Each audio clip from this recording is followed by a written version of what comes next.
సికింద్రాబాద్లో ట్రాఫిక్ అంతరాయం కలగకుండా ఫుట్పాత్లపై వ్యాపారం చేసుకోవాలని చిరు వ్యాపారులకు ఎమ్మెల్యే తలసాని శ్రీనివాస్ యాదవ్ కీలక సూచనలు చేశారు. జీహెచ్ఎంసీ అధికారులతో కలిసి పాలికా బజార్, మొండా, పాట్నీ, సింధీ కాలనీ, మినిస్టర్ రోడ్లో పర్యటించిన ఎమ్మెల్యే వ్యాపారస్తులంతా కలిసి ప్రయాణికులకు ఇబ్బందులు కలగకుండా బాధ్యతలు తీసుకోవాలన్నారు. ఇక్కడ అంతకుముందు సార్ అన్నట్టు ఒక 20-25 ఇయర్స్ క్రితం వెహికల్స్ చాలా తక్కువ ఉండే. ఇప్పుడు మన railway station, Secunderabad railway station గురించి మీకు తెలుసు, చాలా మంది వస్తుంటారు. ఇంతకు ముందు కంటే ఇప్పుడు రిటర్న్గా కూడా ఉండదు.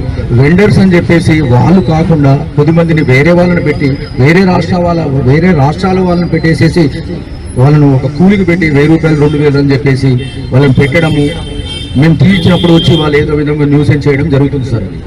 కాబట్టి రియల్గా ఎవరైతే ఉన్నారో, మీరు అన్నారు ప్రతి కుటుంబం వెనుక మన అందరినీ కూడా రానియలేము. మనం ఇక్కడ ఉన్న వాళ్ళు ఓకే, ఎక్కడి నుంచో వచ్చి ఇక్కడ రైల్వే స్టేషన్ కాబట్టి మన పార్సల్ బజార్ అని ఉంది సార్. అక్కడ ఇక్కడ వాళ్ళు ఎవరు లేరు సార్. వాళ్ళు ఎవరో టిఫిన్ సెంటర్ మొత్తం రోడ్ అంతా పెట్టేసేసి అది పెట్టడం వల్ల పార్సల్ ఆఫీస్ లోపలికి కూడా పోయి మన వాళ్ళు కూడా పార్సల్స్ అప్పుడప్పుడు వస్తుంటాయి కదా సార్, అది కూడా తీసుకోవడానికి కూడా ఇబ్బంది జరుగుతుంది సార్. కాబట్టి ఆ దృష్టితోనే మేము చేయడం జరిగింది సార్. అది ఒక 3 ఫీట్స్ అనేది ఉంటుంది, ఎవరు కూడా మనం రిటర్న్గా చెప్పలేము సార్. క్యారేజ్ మీద అయితే అసలుకే లేదు సార్ అది. కాబట్టి మీరు అనుకోకుండా అన్అఫీషియల్గా ఏదో సార్ రిక్వెస్ట్ చేశాడు కాబట్టి వేరే సార్ కూడా రిక్వెస్ట్ చేశారు కాబట్టి అది ఆ విధంగా మెయింటైన్ చేస్తే ఎవరికేమి ఇబ్బంది లేదు సార్. గమనించండి, ఎవరిని పొట్టగొట్టలేదు, ఎవరు కూడా పోలీసు వాళ్ళకు ఉన్నది, సార్కు ఉన్నది, ఇంకా వేరే వాళ్ళకు జిహెచ్ఎంసీ వాళ్ళకు ఉన్నది, ఎవరికి కూడా ఉండదు సార్ అది. కాబట్టి మా అందరు కూడా కోఆపరేట్ చేయండి. సార్ ఇంత చెప్పాడు.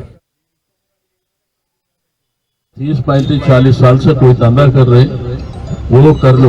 बीच में मनमाने दूसरे लोग आके बाहर से, वो लोग भी यहाँ पर धंधा कर रहे.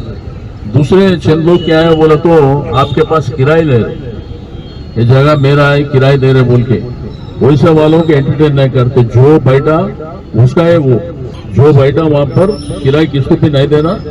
आपका ऐसा कोई भी रहे तो तकलीफ रहे तो हमारे को ఇట్లా వేరే వాళ్ళని ఎవరిని ఎంకరేజ్ చేయకండి. ఉన్నోళ్ళు ఎందుకంటే పొద్దుటి నుంచి 9 గంటలకు వచ్చి రాత్రి 11 గంటల దాకా మీరు ఏదో దందా చేసుకుంటే ఎవరిలో పైసలు ఇచ్చుడే అవసరం లేని సబ్జెక్ట్. కాబట్టి మీ అందరికీ మళ్ళీ ఒకసారి చెప్తున్నా, రూల్స్ ప్రకారం మీరు కొంత ప్రజలకు ఇబ్బంది లేకుండా మీకు ఇచ్చినటువంటి ప్లేస్లో మీరు కూర్చుంటే ఎవరికి అబ్జెక్షన్ లేదు. अभी मनमाने रोड पे आए तो वो लोग एक्शन लेते, आदमी पड़ के लोग తీసుకుంటారు.